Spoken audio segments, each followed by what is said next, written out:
荷兰或者是其他这些欧洲厂商跟中国这边的一个对抗，应该没有办法去太持久。因为我们要了解的就是说，固然现在感觉上好像是要说这一个非红供应链啦，或者是什么，或许在军事上，或许在安全上是有可能去达到的。可是你在一些民生用品，在一些供应链上面，要能够完全的去跟中国去划分界限，其实是有一点难度的。错万或错都是川普的错，或者是说，其实就荷兰来讲的话，今天就变成是中国要不要抓住这个议题去。你要说软土生绝也好，或者再去针对荷兰穷追猛打，因为我自己其实在看一整来说习近平的外交政策，或者是他的一个贸易政策，他也知道什么时候该停。川习会之后呢，中美现在达成了共识啊，是休战1年，暂缓1年所带来对于双方的影响。而首当其冲的，当然最近大家看到是安氏半导体的风暴，怎么说呢？因为呢这场原本是荷兰挑起啊，声称是因为国安理由那所发动的这个企业接管行动，现在却让荷兰里外不是人啊。因为先前呢，荷兰政府信誓旦旦说他们要接管安氏是基于司法调查，强调跟政治无关。可是没想到这个白宫呢自己跳出来承认说，根据川习会在会谈期间所达成的框架共识，那么安氏半导体呢将恢复对于中国大陆的晶片出货。这证明这就是安氏之乱呢，根本就是在美方的压力之下，哈，最后变成了一场政治交易。现在荷兰里外不是人啊，当然大家现在在看的就是安氏会不会只是一个个案，这个个案会不会影响到其他美国在欧洲的盟友哈，在处理未来万一又遇到类似的情况的时候，他们该怎么做？这个部分朱老师怎么看？好，首先我们先看到就是说这一次川普他的公布的这个协议哈。到底它的意义是什么？因为原来安氏科技它就是说，在安氏半导体在荷兰政府介入之下，停止向中国大陆出货，然后后来中国应该这样讲是，他在这个荷兰政府介入之后，他更换了他的执行长，因为他原来的执行长就是文泰科技的这个创办人嘛。对。那么后来他一旦更换了这个执行长之后呢，中国大陆的文泰科技就停止向荷兰供货。那么作为反制的反制，那么安氏半导体呢也停止向中国大陆供货，所以两边都停住了。那当然这一次这个川普的在这个川习会后的宣布，就是说中国大陆会恢复向荷兰供货。当然，因为他们现在提供的是所谓的基础半导体基础晶片是提供给非常多所谓消费性电子产品啦，或者是汽车使用的这个晶片。对，所以他们直接影响到了很多汽车厂，都成熟制成的，包括像这个本田汽车，就已经在这个墨西哥厂就准备要停了。那你上日产，他是说他到11月的第1个礼拜就准备要停了。那所以川普是解决他们的问题，所以做了这个宣布。可是为什么说让荷兰政府很尴尬呢？因为荷兰政府原来是说是基于这个公司内部治理的问题去做了这个介入，那么现在一揭露，原来这个是背后是美国的这个操盘，因为它其实原来荷兰介入是要避免这个安氏半导体，因为文泰科技被美国政府制裁之后，它也被美国政府制裁，所以他现在就是说，荷兰政府介入之后，它就不是文泰科技的。荷兰政府还是个主权国家吗？对对，所以它的问题是源头是出在它不希望被美国政府制裁，当然也有美国政府背后的一个压力，就是说希望它避免这个安氏半导体成为这个中国大陆可以跳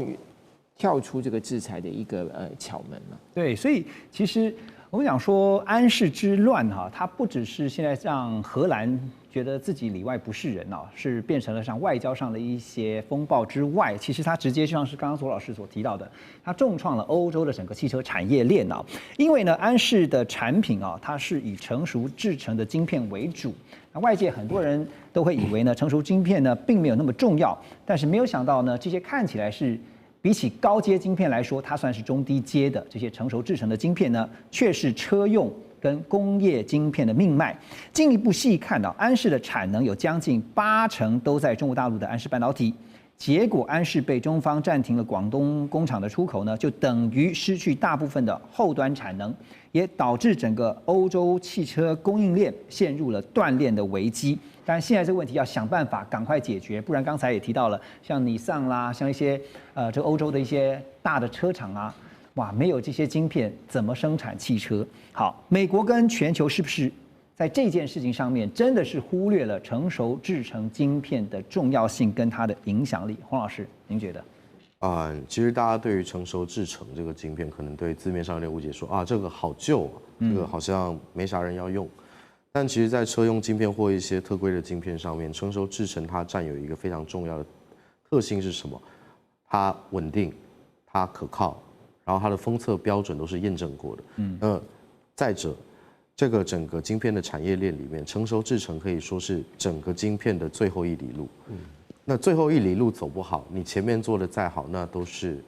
假的，你做不出最终的产品把它出去，对不对？那所以呢，今天不止整个汽车产业链，其实包含其他的控制器等等工业用的晶片，家电也是哈，家电有些也是使用这种成熟制程，因为它成本低嘛，你不可能今天我家电我装个 Blackwell 把它塞进去，对，然后说 AI 用不到那种算力，也没有那个电力，也没有那个电力，对，所以其实这个成熟制程晶片，大家放着放着，其实早年很多成熟制程慢慢移转到中国去下线开片之后，导致现在这个问题，我觉得应该是各国都要去重视的一件事情。因为它也是渐渐的这个依赖性一旦形成了，就是整个中国大陆的产能占了全球，刚刚特别提到将近90%啊。当你突然一下子没有的时候，全球都慌了，就整个乱了套了。是，就包含其实各种原物料，像早期的日本出产的氢氟酸等等，也都是一样的问题。我今天只要一个关键性的产品被某个国家在供应链上面掐死那个节点，都是非常非常危险，才会造成这样的问题。黄老师，那你接下来怎么看哈？就是中国现在我们刚刚讲卡住了80%的后端产能啊，那现在慌的是荷兰，因为他们想办法要解套。现在除了传出说呢，有被要求要恢复前执行长就是张学正的职务之外哈，当然这个美方的压力之下呢，我们也看到荷兰的艾斯摩尔，其实在 EUV 这个部分呢，它的出口是被管制的，甚至是被限制住，没有办法卖给中国大陆哈。所以未来有没有可能变成可能的谈判交换筹码之一呢？我觉得在短期上其实荷兰的解套这件事情，它本身比较复杂，它会升级到整个国际关系上，然后还有整个政治协调的筹码上。但在短期上，可能要做适度的让步去解决这个问题。但实际上，与其说是荷兰政府解套，应该说现在的在于说欧洲汽车同业工会他们如何去表态整件事情。所以未来很明显说，至少中长期从1年半个月后到1年这段时间，他们必须不断的去捞各地剩余的产能，至少先补足他们目前欧洲残存的车用晶片不足的这个问题。所以可能多极化的供应链表现会可以减少在政治协商上面的一些损失。那至于能不能解套，这还是得看我们川普如何去发话，以及如何去走下一步。OK， 这个问题同样的想请教一下林老师，您又怎么看？因为接下来对于荷兰来讲，他要想办法先是解套，不然的话影响到是整个汽车的供应链。我觉得其实今天的这一个整个我们讲的安世之乱啦，对于欧洲国家或者对世界国家来说都是上了一课。就是我之前其实全力去支持你美国政策，可你现在美中关系感觉上看起来还是有点改善了，缓和了。那我变成是不是里外不是人？那是不是我之前面所说的会变成我日后跟中国进行贸易上面的包袱？这一块其实是现在各国大家会去思考的。那我个人会认为的就是说，荷兰它当然其实我们常说荷兰其实有非常多的一些知名的品牌或什么的，跟中国这边的一个互动性其实是很强的。那这件事情如果既然上升到国安跟外交的等级，那现在解套也会是回归到国安跟外交的等级，对，会变成的是就商业归商业。那你刚刚其实黄老师有说是不是会去搜刮一些他其他的产能啦？那除了这一些之外的话，我自己会认为的就是荷兰或者是其他这些欧洲厂商跟中国这边的一个对抗，应该没有办法去太持久。因为我们要了解的就是说，固然现在感觉上好像是要说这一个非红供应链啦，或者是什么，或许在军事上，或许在安全上是有可能去达到的。可是你在一些民生用品，在一些供应链上面，要能够完全的去跟中国去划分界限，其实是有一点难度的。那当然，今天这边也会去取决于说今天的一个美中的进程，或者是中国之后对习近平来讲，他要不要利用这一个机会来去跟欧洲这些国家去进行一些新的互动，因为这些互动是有可能会去让双方都去解套，对，甚至是对于荷兰来讲，他当然是希望说能够去摆脱目前的一个困境。其实我想进一步请教您，因为我们刚刚特别点到了荷兰在这个过程，就是在这个中美角力当中的尴尬之处哈，原本就是可以说是棋子吗？或者说当成一把刀啊，借刀杀人。但是呢，后来呢，这个缓和了之后呢，就被放在一边，或者说现在问题摆在那边，你必须想办法解决。然后白宫方面呢表态说，要恢复安氏晶片出货，而且呢暂停实施刚刚特别提到出口管制50%穿透性规则。也就是说，当初逼迫荷兰出手对付安氏的这个杀手锏，现在破功了。那破功之后呢，想办法要收拾残局嘛。那美方这一步棋呢，看起来啊，好像是对中方大举让步，但是就是把荷兰拖进了一个更尴尬的位置哈。因为荷兰现在得罪中方，可是又不能得罪美方，这就是荷兰现在的尴尬。那更尴尬的就是刚刚我们提到安氏的母公司文泰科技，他们已经正式的要求荷兰政府恢复前执行长张学正的职务啊，作为重新开放中国工厂出口的前提条件。所以可以想见的是，张学正的职务应该很快就会被恢复，对，是不是？我会觉得是会这个尽快会恢复。所以变成夹心饼干的荷兰啊，刚刚你已经点到了他们的尴尬哈。那接下来在处理这样的一个尴尬的过程，总不能说，这个之前都是一场误会吧？这边的话，其实最好的方法就是说，千错万或错都是川普的错，或者是说，其实就荷兰来讲的话，今天就变成是中国要不要抓住这个议题去，你要说软土生绝也好，或者再去针对荷兰穷追猛打。因为我自己其实在看一整来说，习近平的外交政策，或者是他的一个贸易政策，他也知道什么时候该停，因为这一个东西其实倒不是我今天把荷兰赶尽杀绝，对中国没有好处，反而是现在适度的停手，会让未来更多的欧洲的国家或厂商，他不会再 all in 去挺美国。反而是我是不是要双面下注？在我支持美国政策的时候，是不是我自己跟中国这边也要留一个后路？我会觉得，就一个长远性来看的话，那个或许川普他只是为了他的其中选举或者是之后，可是对习近平来说，他要会想的是更长远的中国整体的产业。我会觉得在这一块，或许中国这边是有一些可以让步的空间，不要那么一个穷追猛打。那现在问题来了，就是美方把这个状况给搞出来了。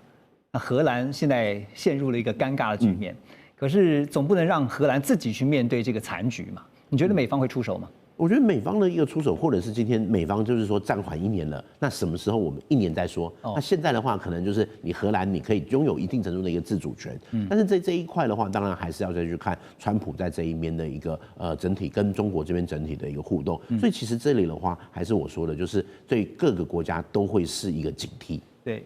老师有没有要补充？您觉得接下来的后事？现在比较麻烦的就是已经任命了新的执行长，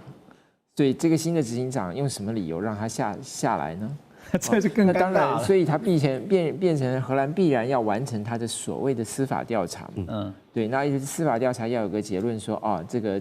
之前这个替换的决定可能是违法的，或者说发现这个原来所担心的事情不存在，那么就结束他的调查。那么再做职务性的调整，我觉得这个因为任命了这个新的执行长，所以会比较复杂一点。所以现在让这个局面变得更加复杂，所以常常听到一句话，古人有说“三思而后行”啊。就来看美中之间的科技争霸，就在我们刚刚提到的是中美大打经贸战的同时啊，中国大陆在晶片技术上面又传出有了重大的新的突破。这个是北京大学人工智慧研究院的一位研究员孙仲，他所领衔成功。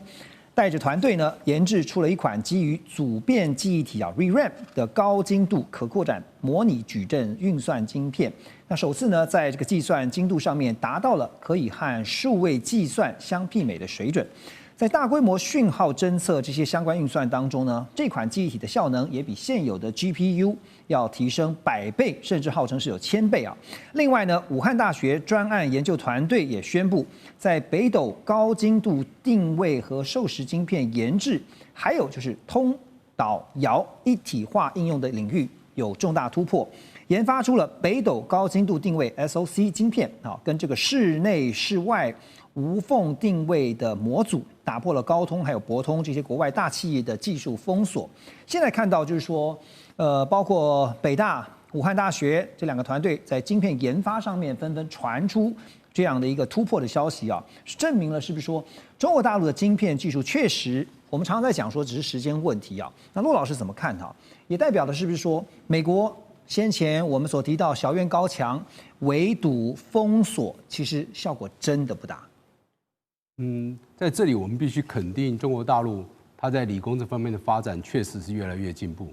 中国大陆1年有200万以上的理工系毕业的大学生投入的这个职场，所以对于它的 AI 的这个发展跟晶片设计的确是有很大的加分作用。那美国我们知道在半导体领域里面，没有一个国家能够掌握全部的供应链。美国在 IC 设计它是最强的，台湾在晶圆制造最强，日本在这个科学化用品不错，荷兰在这个设备是很强的。那南韩呢是在记忆体是很强的，没有一个国家能够主导所有半导体的供应链。所以那中国这样的一个发展出来，表示它在自主设计跟材料创新里面获得一个很大的突破。如果将来真的能够运转量产，那的确是在 GPU 里面是一个很大的突破。可是中国还是要面临一些问题。第一，它还是没有办法生产最先进的晶片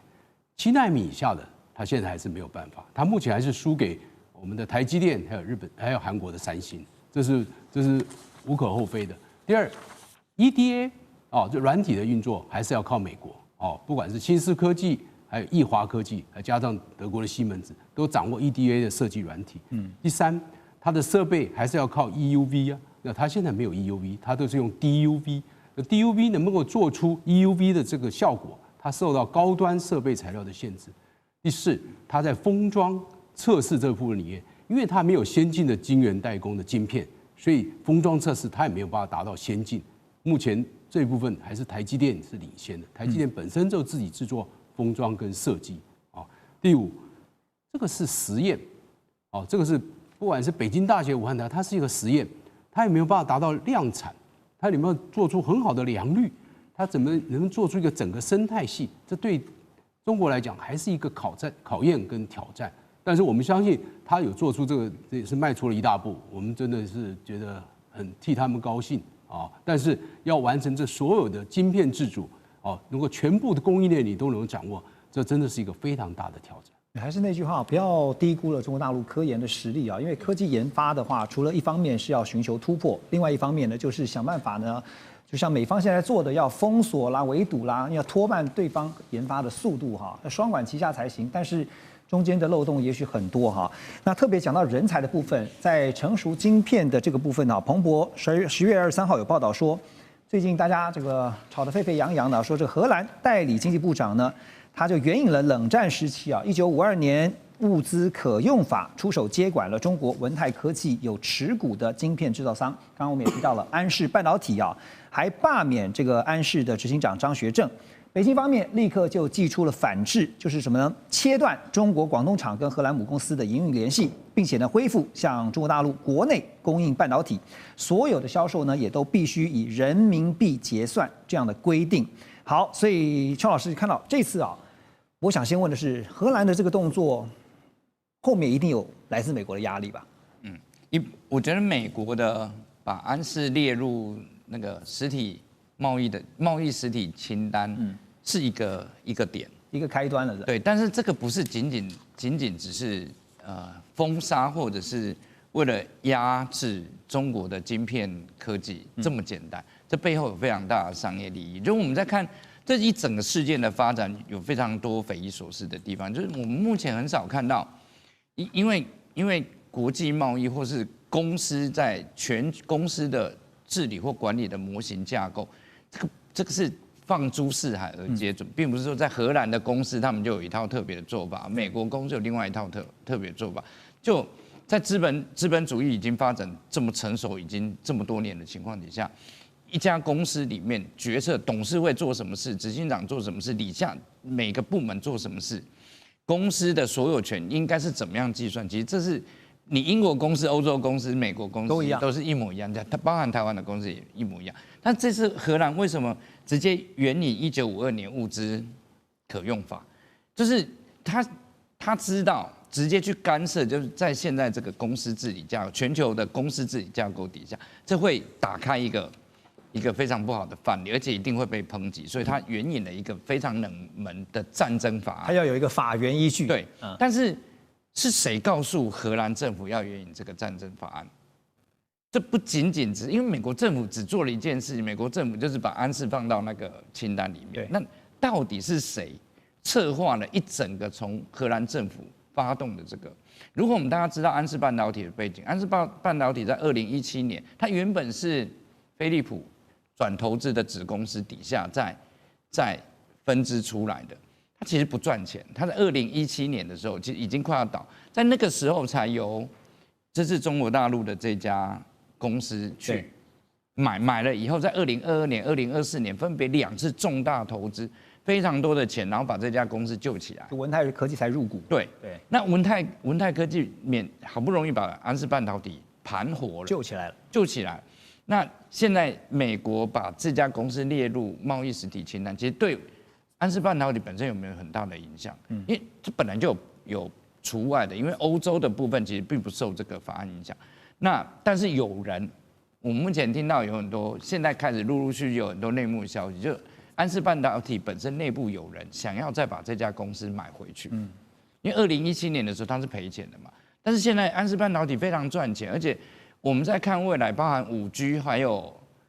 新能源车上面会用到非常多安氏半导体生产的这些芯片。对，过去可能用不到，因为过去新能源车没这么多。那现在新能源车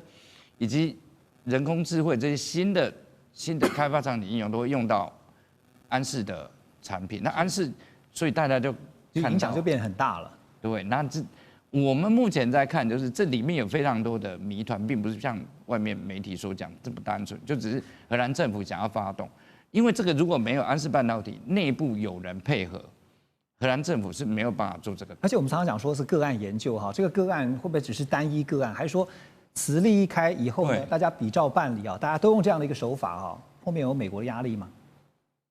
当然有美国压力啊，这个 definitely 啊，对，这个是从川普1.0就开始，就像欧洲国家有在科技方面、通讯方面施压，不要让中国进入你的供应链或当你的供应商等等啊，或经营什么能源公司之类的。所以这个大概是2018年就开始了。那拜登政府有延续川普1.0相关政策，那几乎欧洲国家都配合，哪有公开反对美国这方面？所以其实，在欧洲不管是左派右派，因为其实很多在过去几年，欧洲主要国家换政府的这个现象真的是很普遍，不管是英国、德国等等。我们现在讲，但是不管谁执政，他们几乎在这方面就是抗中都是算是一个欧洲左派右派跟美国一个大的共识。可是因为你知道，我们讲说美国给压力哈，不管是这个国家像荷兰，或者说它的这个企业哈，比如说像是艾斯摩尔啊，他们现任的 CEO， 最近看到一个新闻报道，他就是在2025年第3季度的财报大会上面表示说，虽然说中国大陆的企业在艾斯摩尔的光刻机啊，刚才也提到光刻机啊，仍然有很高的需求哈，但是中国大陆自己也在研发开发自己的光刻机，准备在未来要抛弃并且替换掉艾斯摩尔的产品。那彭博也报道，就是现在讲到这个安氏半导体呢，他们是采取欧洲研发、中国制造的商业模式，设计重镇放在欧洲。中国大陆的工厂呢，负责全球70%产品封装的业务。但是在北京实施了刚刚讲反制措施之后呢，就是影响就大啦。这个欧洲主要汽车零件供应商也传出，最快1个礼拜之内就可能面临晶片断料哈，所以你看像是福斯啊、宾士啊都传出灾情啊，希望真的不要越走越坏。好，所以也看到了荷兰总理就出面，管家表示说，哎呀，荷兰政府啊出面来接管安氏半导体的行动，不是针对中国大陆的啊，不要误会啦啊！中方呢现在就要由他们商务部长王文涛啊，预计在新的一周要进到这个布鲁塞尔去进行会谈啊。所以其实荷兰政府在出手前，难道没有想过，就算来自美方的压力，没有想过这后续要处理的问题很多啊？周老师，我认为这个很显然是荷兰政府的一个错误的计算哈。我想我们先把这个故事的来龙去脉简短讲一下。安氏半导体的这个持股公司是这个文泰科技。文泰科技在2024年12月就被美国制裁了。所以当时文泰科技怎么做呢？他就把他的，因为文泰科技其实这家公司是全世界第3大的这个所谓的代工厂，就是手机代工厂，它是苹果在中国大陆非常重要的生产商。所以他在被制裁之后，他就把他的这些工厂呢，准备出售给立讯科技，在广东非常大的一家公司啊。那所以当然这个当时就涉及到这个安氏半导体的问题，所以当时荷兰政府表示说，这个制裁不会影响到安氏半导体啊，这个制裁只适用于中国大陆的这个文泰科技，不会适用于文泰科技所持股的100%持股的安氏半导体。当时是这样讲。当时是这样讲，但是当然，如果当美国有压力来的时候，他可能就要想怎么样避免安氏半导体受到影响，所以他可能看到了文泰科技所做的一个做法，就认为说未来是不是文泰科技可以把这个股份呢就转移给荷兰企业啊，或者荷兰政府，或者荷兰政府暂时接管，然后以后再转手。我不知道荷兰政府怎么算，但这一步显然是算错了。因为他这一次的这个做法呢，其实太过的仓促，而且他要求就是换掉这个安氏半导体的执行长张学正，张学正就是文泰科技的创办人，非常有趣的是张学正是毕业于这个广东工业大学，广东工业大学也被美国制裁了啊。那么张学正他是出身这个意法半导体通，后来也在这个中芯科技、中芯通讯做过总经理的这个特助。那所以他当然就是说，他创办这家公司也算是一个很传奇性的公司，因为很快成长很快嘛。但是荷兰政府这么一做哈，就反而引起了中国大陆这个非常快速的这个反击。我觉得这也是因为中国大陆看到的不是荷兰，他看到的是荷兰背后的美国。对，所以他等于是就是要避免美国运用荷兰来这个压制中国大陆。我觉得中国大陆的思维是这样，但是荷兰政府可能并没有从这个角度去思考它，纯粹只是希望当然我这也是我对荷兰政府的解读，就是扣除掉美国压力之外，也是希望说，安氏半导体不会成为美中角力的一个焦点，结果反而适得其反。这不是已经 too late 吗？已经晚了，误判已经晚了，已经。我不会说误判，但是问题是这个已经是变成欧美之间针对中国的一个重要议题了。对，所以已经 too late， 真的 too late。对，所以现在不管是借刀杀人也好，或是隔山打牛也好，是间接的施压给荷兰，让荷兰去来对付这个刚刚我们讲说文泰科技在安氏的持股的这个问题。那对美国来讲没有差，因为影响的不是荷兰吗？美国对这些就是跟中国有关科技的相关出口限制，或像不管是 ASML 去日本相关公司是啊，美国都是以一个大动作的正式方法来实行正式了。他们不会，目前美国不会考虑那个是旧科技了，成熟科技了。虽然我们都会认为，Nexperia 安氏的这些晶片就是提供给汽车，不是提供给解放军的最新科技了。对，应该没有关系了。我的意思是，但是美国的政策都是第一个动作就是好大的动作，通通全部都禁止了。对，我的意思是说，不管光刻机也好，不管是现在提到的说这个相关的这个晶片也好，它影响到的是荷兰的出口，但是对美国来讲没差。影响的是你荷兰，不是我美国，不是吗？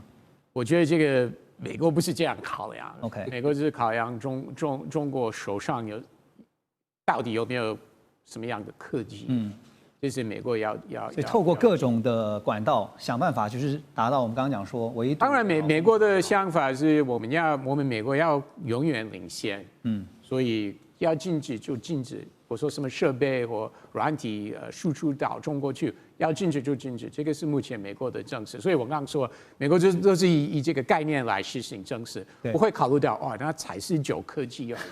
所以简单来讲，美国逻辑就是为达目的了。所以黄仁勋常常批评了 ，OK， 对不对？他常常批评说，我们要为了维持领先，不要禁止旧的比较成熟的科技输出到中国。他说这个是没有关系的，是商用的科技，不用担心的。在中国大陆最近有一场展会备受关注啊，就是10月15号到17号，那第2届的湾区半导体业生态博览会，简称湾星展，在深圳福田会展中心正式开幕。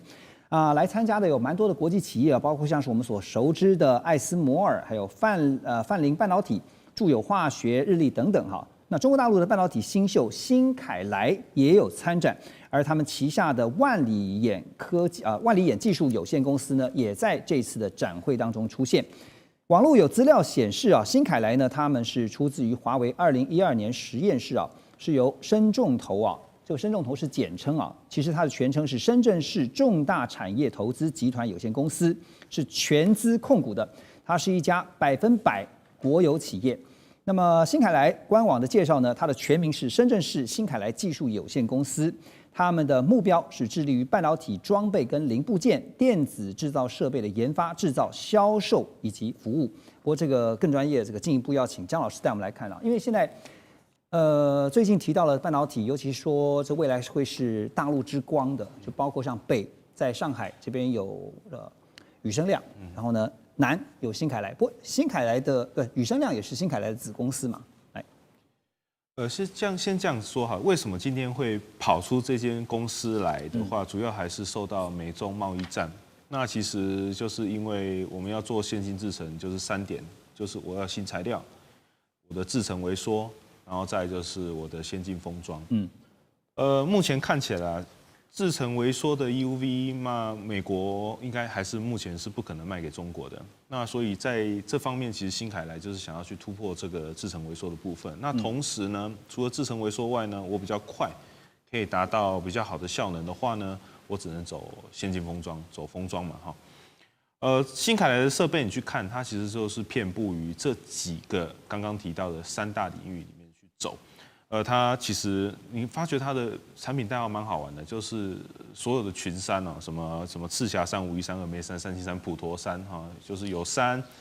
有佛菩萨什么东西，就世界大战的感觉。可是这一次，我觉得是在过去来说，我一直不断的去关心新凯来它到底去推出了什么专利，那其实还蛮有趣的，它也是朝向这个方向去发展。但是经过10月15号的这个展一展的时候，发觉很好玩的事情，新凯来概念股啊，竟然跌了10%。原因是什么？原因是其实我有一个朋友有去看展，他发觉说都是模型。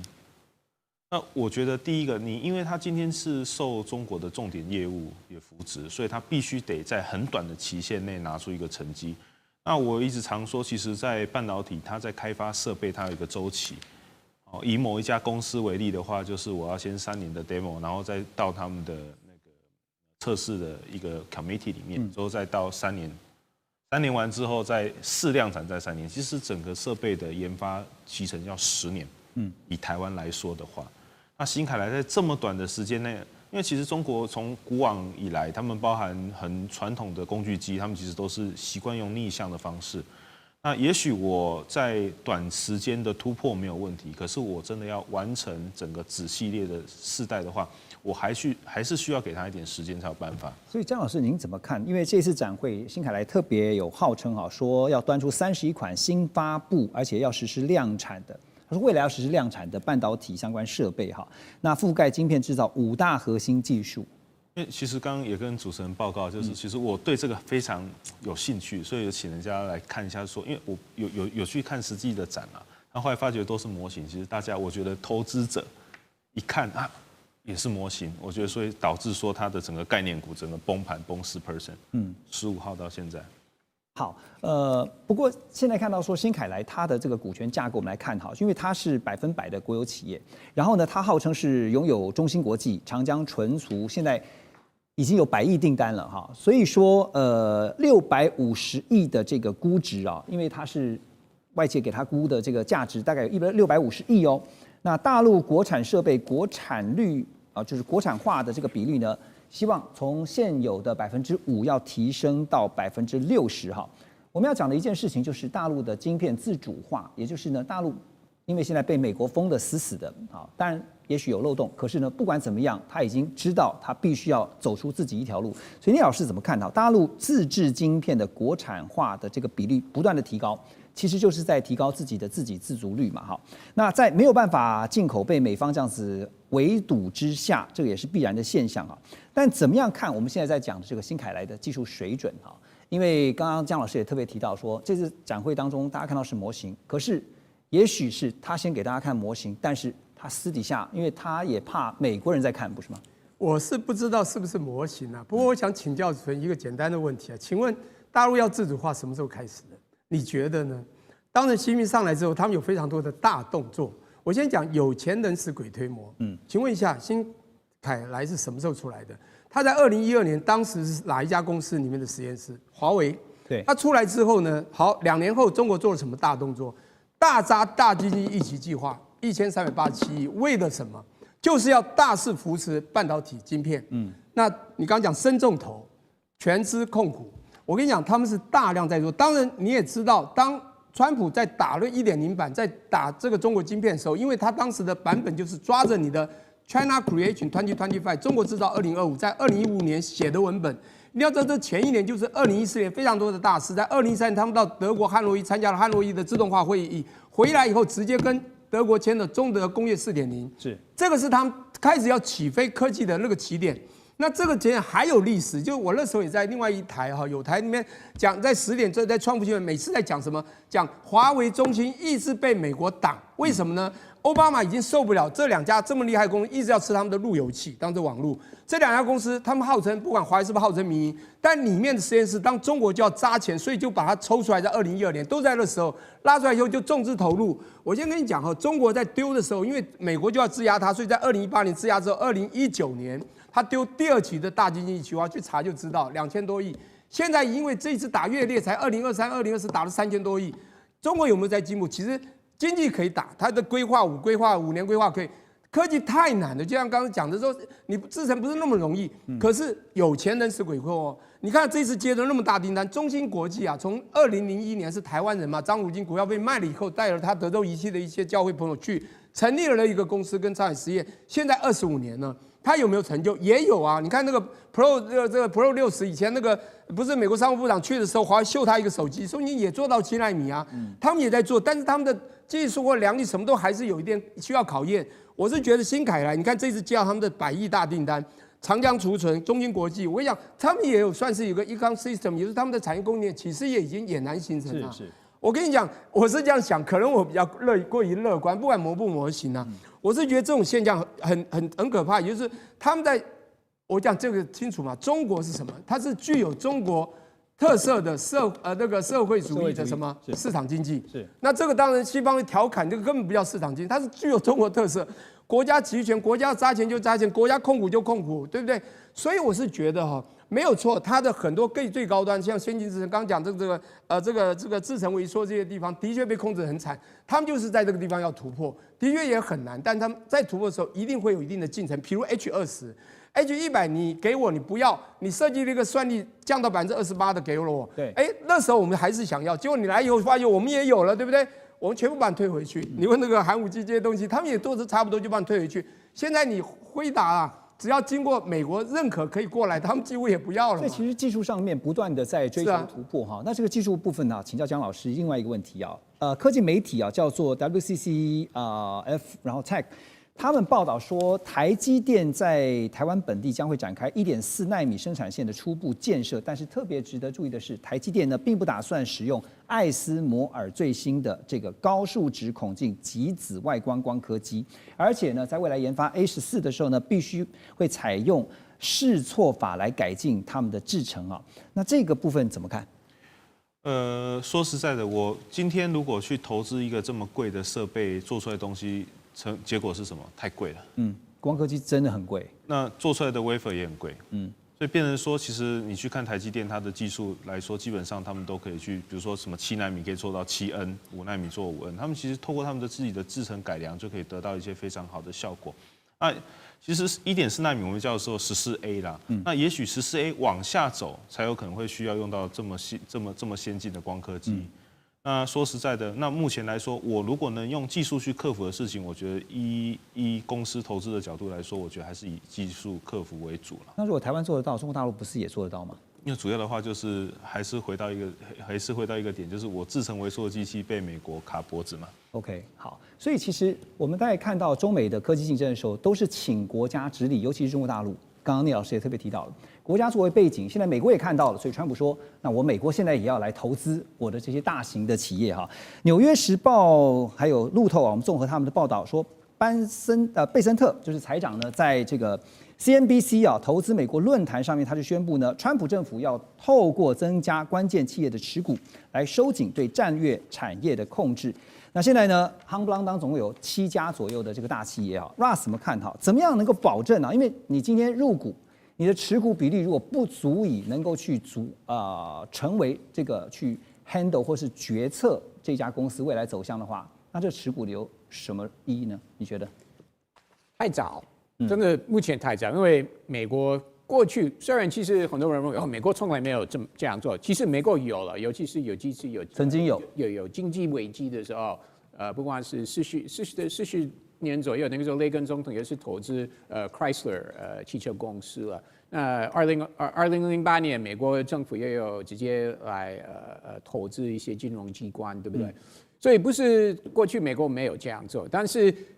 那个时候美国做都是在 crisis 的时候。那这次虽然有贸易战，但是不是像那几次一个 crisis， 美国就开始投资。还是川普觉得现在已经到了 crisis 的时候？他也没有这样讲了，对不对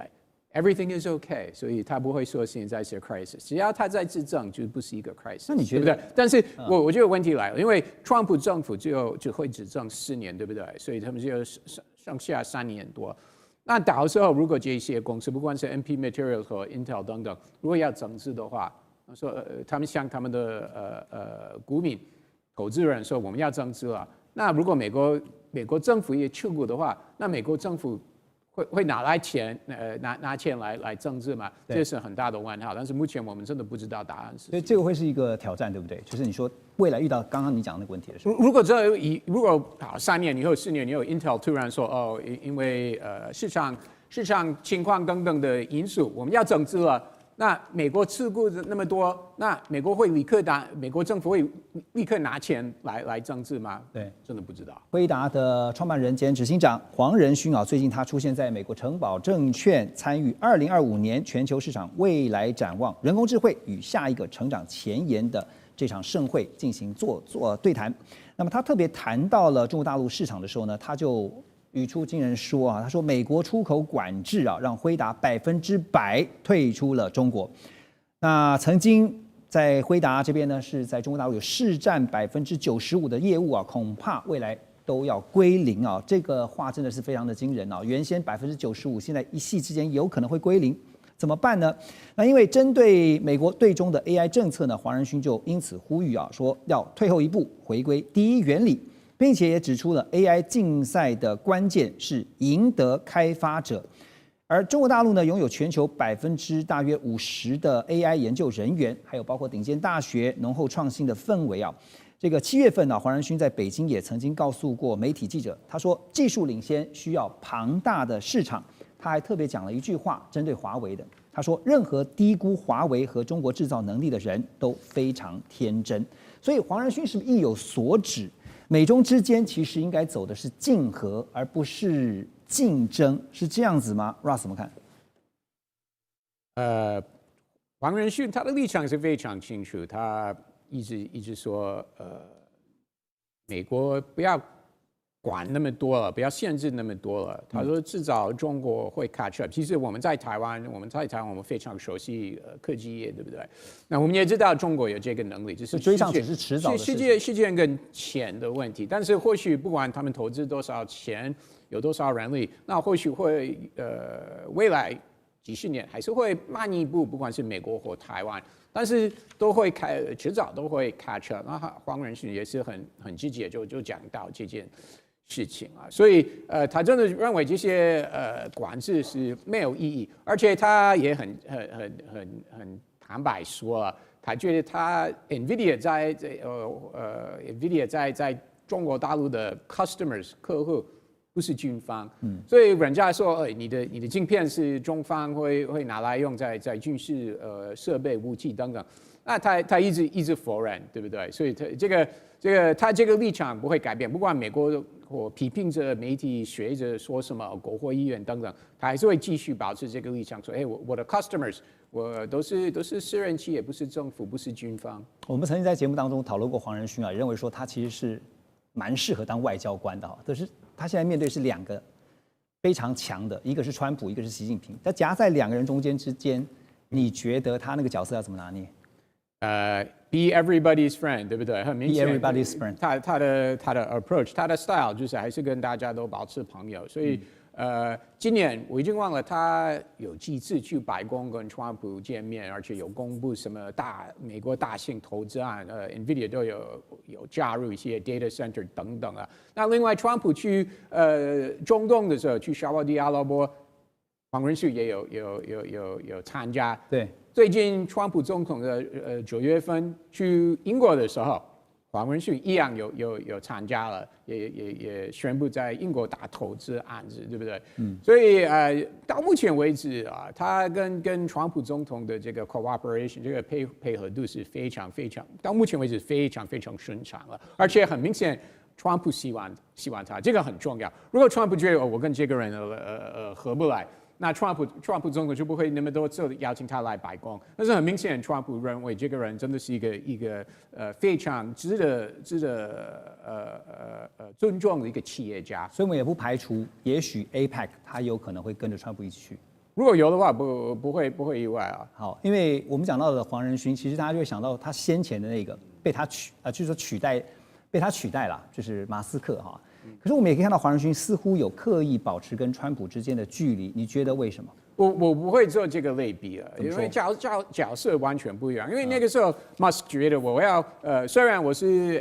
X 平台，我是 Tesla、SpaceX 董事长，但是我那个时候为了帮忙我的好朋友川普，那我就愿意几乎是 full time 全职来加入这个 DOGE 这个 Doge， 对不对？所以从1月底到5月初。他几乎都是 full time 全职，都是在白宫做这个政府的改革。那黄仁勋从来没有这样做，对不对？黄仁勋我们都知道，他忙着飞来飞去中国，飞来台湾，参加论坛，接受媒体访问。另外还要去新公司啊，跟川普去中东、英国等等。所以他一直以来都是这样，他从来没有 full time 跟川普在一起，对不对？所以这个类比是我不认同了。OK， 其实每个人的考量是不同的哈，因为这个。当然，黄仁勋跟马斯克是不一样的。那当然，对黄仁勋来说，要追求企业获利，追求增加营收是他的主要目标。辉达在中国大陆的营收哈，虽然说已经连续3年下滑了，但是到2024年年底啊，大家算了一下哈，中国与香港合并的收入仍然达到了171亿美元，年增66%，占全球营收的13.1%。蛮多的哦。好，今年7月呢，当然我们知道这个辉达曾经申请 H20晶片出口的许可，但是几经波折呢，中方最后是决定不买，后来还衍生出说要不要再卖一个 B30A， 当然也被卡关了啊。那中方的技术团队靠着庞大的工程师啊，正在协助中国大陆的企业，像是适配通义啊、DeepSeek 这些国产模型，要追赶辉达晶片的效能，而且要挖掘现有硬体潜力的性能。另外讲到这边，特别刚刚老师也讲到人才，聂老师也讲到说，其实华为也挖了很多辉达的优秀的工程师啊，所以中方现在看到他们领先的 AI 公司，比如说刚刚提到的 DeepSeek 啊，还有阿里巴巴、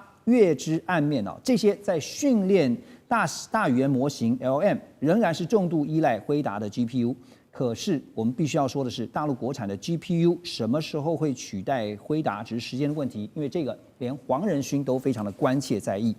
黄仁勋也坦白说，他说目前辉达所有的股东都预测假设中国大陆的业务万一变成零的话，但是他仍然对川普的政策调整抱持希望，希望继续向美国政府解释、提供资讯，争取改变。好，争取改变，川普会接受吗？老师怎么看？毕竟以黄仁勋来说，他还是企业家，中国的市场还是很大。我们可以看到，刚刚主持人有提到说，其实中国做了很多的应用。那过去大家觉得可能 DeepSeek 也许是昙花一现，没想到现在中国政府要求他所有的下面的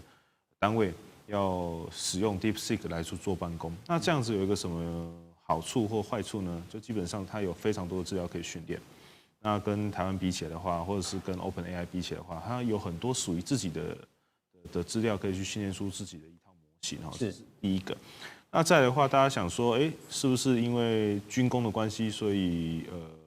黄仁勋不能卖东西到中国？那其实我觉得以军工，除了军工以外，我觉得最重要的话就是智慧制造。因为你看他来台湾很多次的发表会，他就是在一开始是秀DigiTwin 数位孪生嘛，那再是造那个智慧工厂，那到现在上一次来是秀他的机器人，就那个 Jensen Thor。对。所以你看它其实是有一套的整个所有未来的我们的愿景，可以用到 AI 或者是用到他们家的产品。那其实这个是个非常大的市场，虽然说子弹炮弹一响黄金万两，可是说真的，你在和平时代靠这个赚钱其实是比较务实的哈。所以我觉得说，如果今天大陆自己做出它自己的一套系统或 AI 的话，也许没有 NVIDIA 那么强，可是问题是我就可以去慢慢取代黄仁勋的 NVIDIA。那还有一个部分需要注意的事情是，他们想要去突破，靠什么突破？很大一部分他们是用很多的记忆体跟很多的硬碟。所以你可以看到说，接下来硬碟跟记忆体的股票会大涨。其实最近已经看到 HBM 的相关的股价还包括整个这个市场非常的畅旺啊。好，10月初其实我们刚刚提到了 DeepSeek 它发布了 DeepSeek V3.2这个 EXP 的模型随后也看到了包括寒武纪还有华为、升腾这些中国大陆国产的晶片纷纷宣布适配。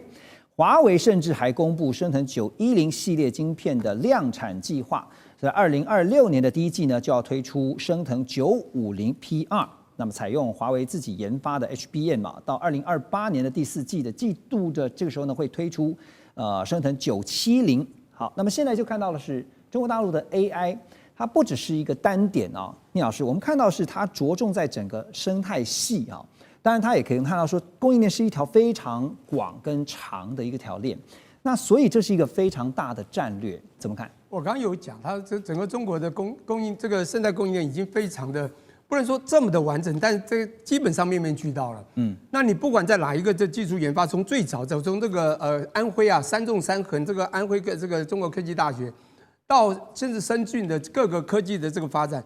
你要知道你看你从软体这个生成 AI 这个 DeepSeek， 你到这国产晶片，你不管寒武纪华为、升腾，我跟你讲这是非常特别的。中国想做什么东西呢？它就有可能会比一个它原来已经有的东西出现之后会追上你。美中两强的争霸，未来主战场仍然就会是在科技这一块。不过呢，现在不只是科技里面的晶片，更重要的是人工智能 AI 晶片华为先前喊出了，他们说在3年内希望要追上晶片的巨头辉达。不过呢，最近这个国外研究机构TechInsight 他们最新的一个拆解报告出炉，告诉大家一个真相。他说他们拆解了华为升腾910C， 我记得看到的报道是如此说华为顶级 AI 晶片的核心组件目前仍然高度的依赖台积电、三星还有 SK 海力士的技术跟制造。那这个报告呢，似乎也是想透过这个报道呢，浇华为一盆冷水这个报告当然显示是说，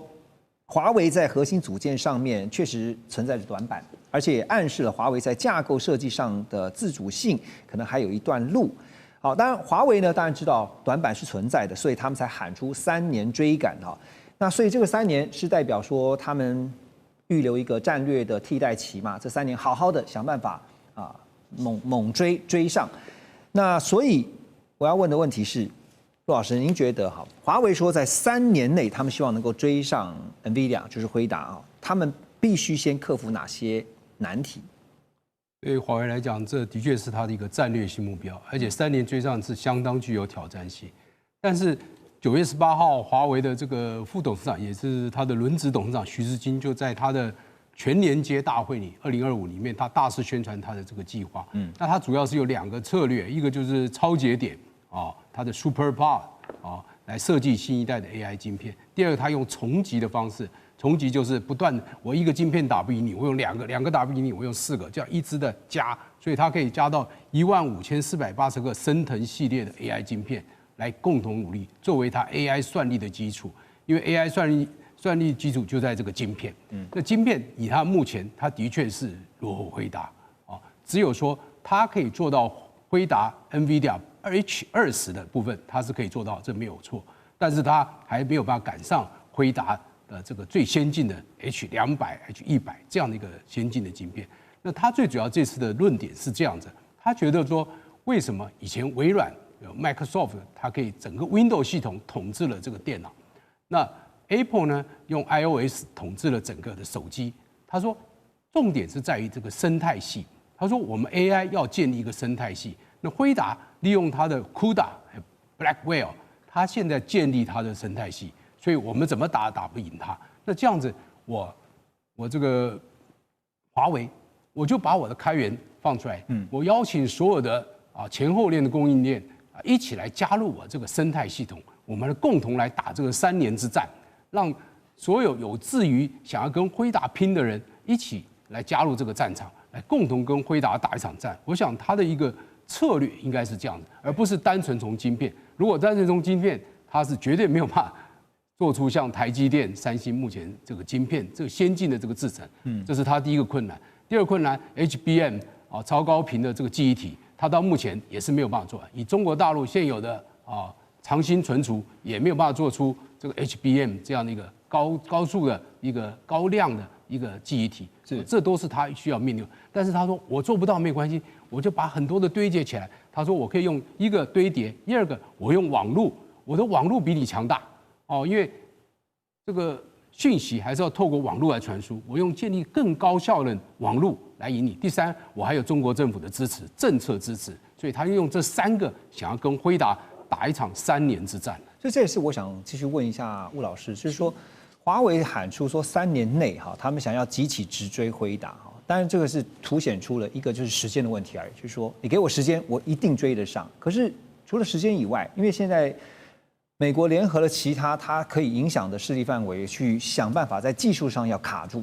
中国大陆的半导体，特别是晶片发展。所以技术上要先克服哪些难题呢？您觉得？补充那个刚刚骆老师讲了，9月18号徐志军讲这个华为的权力界大会，他讲得非常长，我也看了，那个资讯量非常非常大。但是我们除了关注他说了什么那些战略目标之外，还要看他没有说什么。其实没有说什么，就是你刚刚问的非常棒的问题。他到底要靠什么技术路径？他定的是目标嘛？那我怎么样达到这个目标？有很多种不同技术路径。这个部分他其实没有讲那么清楚，当然也没有必要全部都告诉我们。那我们比较关切就是说，你要能够制造出晶片，你能够设计你能够写软体，能够怎么样设计完，你一定要最后能制造出来。那在你这个背板上面，其实有提到几个重要，他自己现在支援的那些晶圆厂。就真正要把晶片制造出来的这个晶圆厂很重要。这个晶圆厂不但要制造出这个所谓的晶片GPU 或者 AI 晶片，或者你叫 processor whatever，你不管怎么叫它，你要把这个晶片制造出来。另外一个呢，就是刚刚讲的，你说长晶存储的 HBM， 不管是2、21或者是3，一直在迭代嘛。它在未来3年能不能做出来？因为要做出这个所谓的 AI 这么大一个 AI 的 data center， 或者我们把它叫 AI 工厂里面除了有晶片，包括 GPU 跟 CPU 之外，也要有高频存储的这个晶片，这2个都是晶片，要能够制造出来。徐志军这个部分没有讲很清楚，但是我认为他其实已经掌握了，有把握了。另外一个呢，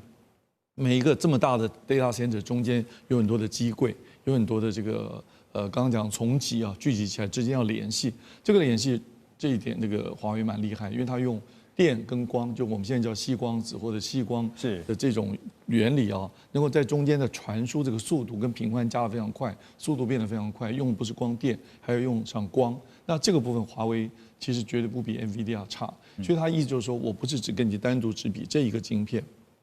processor， 也不是只管这个 memory 的晶片，还包括这个重集聚集到以后中间的联系，这是 communication 或者 interconnection， 这个很厉害所以他把这些部分都能够有把握，他才可以让3年之后我可以追上你。但他没有讲是我更关心到底是哪些晶圆厂能帮他做呢？那这里面到底是不是已经有 DUV 呢 ？DUV 调制到什么程度，可以做到什么样的这个伪做的技术？这个是我们要继续观察。特别要请教您 EUV 的问题包括 DUV 跟 EUV 那可是讲到晶片的部分，其实有一个现象现在大家也注意到了，就是美国现在很头痛的是中国大陆的成熟制程晶片他们的市占率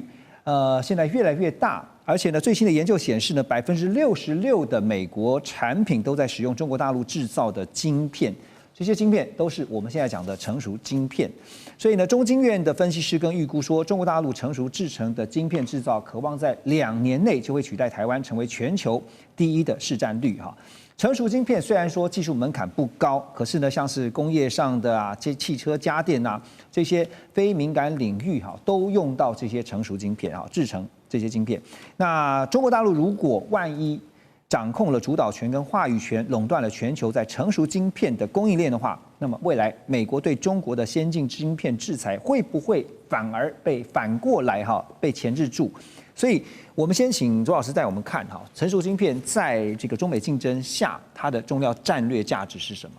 好，这个因为讲到晶片，这个吴老师也是专家，我刚才这个节目之前我跟他请教了一下哈。这 CSS 的定义把成熟晶片定义成22奈米以上。那吴老师说，美国去设定的一个这个底线是14奈米嘛，所以中国大陆没有办法，就是基本上14奈米，中国大陆大部分的这个晶片厂没办法制造14奈米以下。好，那不管如何，它是一个就是说已经算是，就是说虽然就算你定的那个奈米的尺寸不同哈，但基本它的一个概念就是说，它在这个手机啊，在这个汽车啊，或是说像这个互联网，就叫 Internet of Things 啦，就那这些东西它都是要用成熟晶片，所以绝大多数我们的生活所需的这些晶片是来自成熟晶片，这是第一个。为什么它会比这些先进制程的影响力还要大？因为它的面向非常广泛。对，第二个，现在讲到就是说，未来美国会不会变成完全高度依赖？刚才这个何荣兄提到了66%，事实上这个数字我看是可以有的讨论的啊，未必真的是如此。为什么呢？因为现在大家对于中国大陆的制程到中国大陆的这个产能到底有多大？其实专家是没有共识的，那这样当然前2年是说中国大陆大概占全球28%了，我认为这个比例一定很高，而且呢一定是不断还会增加，因为中国大陆它盖工厂速度也很快，所以它的成熟制程的产能不断扩大，这是事实。问题是大到多大，以及对全世界的影响，对西方国家市场影响多大，这就是一个问号。比如像说很多工厂盖出来，但是它到底能够生产多少片，它的良率如何，这个每一家工厂不太一样啊，所以这个本身能不能有一个精准的估算？你现在盖出来的时候，它是设定是说它能够产多少，可是因为这家新的工厂的产能，其他家的工厂可能也会调整，所以它是一个动态的过程。然后它真的是不是能够产那么多，以及产出来的良率，这是另外一个问题。第二个问题是什么？就是到底中国大陆的晶片产能是多大程度满足了它国内的需求，然后以至于它可以外溢到全球，还是说它国内需求都没有办法满足？有的认为说它已经在全球扩散了，就是说全球很多国家都是依赖中国大陆的这个成熟制程、成熟晶片来作为它主要的生产需要。对，但是也有的估计认为它只满足了它国内的不到20%，所以这个估算又千差万别。那因为它本身国内的这个电子产业或其他各方面产能也都很大，也都需要晶片。不过这个是凸显出刚刚吴老师也点到了，就是依赖的问题啊，就是当你这个比例越高的时候呢，未来被它钳制住了怎么办？所以，现在大家也在看说，未来就是变成是美中2个大的这个架构，就是说2大就分得非常的清楚啊，一个是美国制或者美国盟友制的，对。我可以补充一下，刚刚苏老师讲那个最近研究，你说66%，也许应该稍微再研这个数字是指说送到美国境内的那些电子产品，可能洗衣机啊、微波炉啊，其实通通算进去，里面的成熟制成晶片有66%在中国大陆制造，是指这个意思。因为晶片是一个中间产品，它不是个 final 的 product， 所以说呢是放到很多别的产品里面的晶片。对，那中国大陆这个，所以你回到你刚刚讲外溢啊。这个就是中国大陆制造全世界各种的 devices， 它放在里面的晶片，它当然会外溢到外面去，是透过这个途径，而不是直接它出口卖到别的国家，你再做这个产品。所以要看你从什么角度去分析这个数字呢？是吴老师，我继续请教你啊，因为刚刚我们讲到的是成熟晶片哈，现在高阶制造这一块哈，因为中国大陆现在被认为说有一个秘密武器，就是他们不断研发，因为他们现在这个DUV 啊，跟 EUV， 特别是 EUV 被卡嘛，所以呢，有一家公司叫宇亮生科技啊，是成立在2022年，在中国上海浦东新区的这家科技公司，他们最近推出了新款的 DUV 曝光机。那一传出来之后呢，这个虽然说好，它还没有说办法做到 EUV 啦，但是已经被认定说可以支撑到5奈米的制程哈。这对于中国大陆的半导体产业来讲哈，就是说晶片自主化这件事情，确实是一个很令人这个振奋的一个消息哈。是。那这时候也看到德国蔡司跳出来，他们就说呢 ，DUV 比 EUV 还重要啊。蔡司还说呢，美国的错误制裁让中国大陆成为市场的赢家啊。所以现在在 DUV 的研发突破上面哈，这个您怎么看？就是因为 DUV 是比较，所以 EUV 是更高阶的。目前在 EUV 的研发上，您的了解哈，中国大陆的未来要突破的点是什么？华为在深圳的新凯莱在发展 EUV，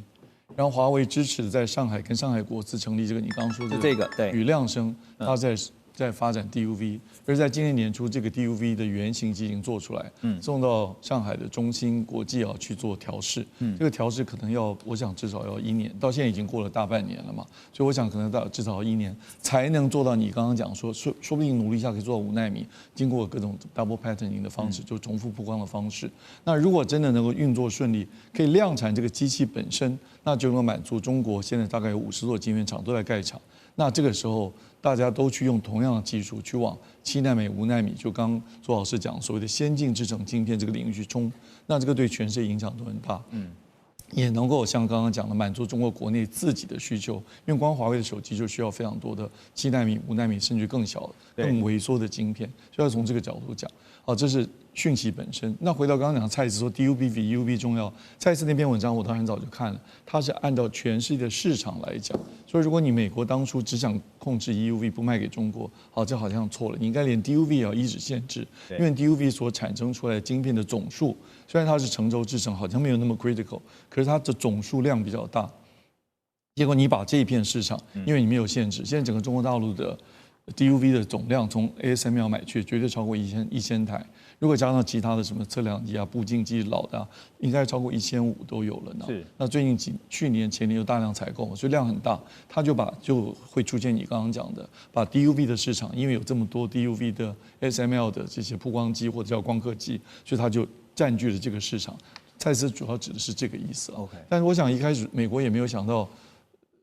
因为这个产业链真的是比较复杂，这整个供应链比较复杂。我觉得拜登那个时代，他的幕僚其实已经做了很缜密的规划，但大概没有办法看到这么远了。那等到这个现象出现，现在已经来不及了。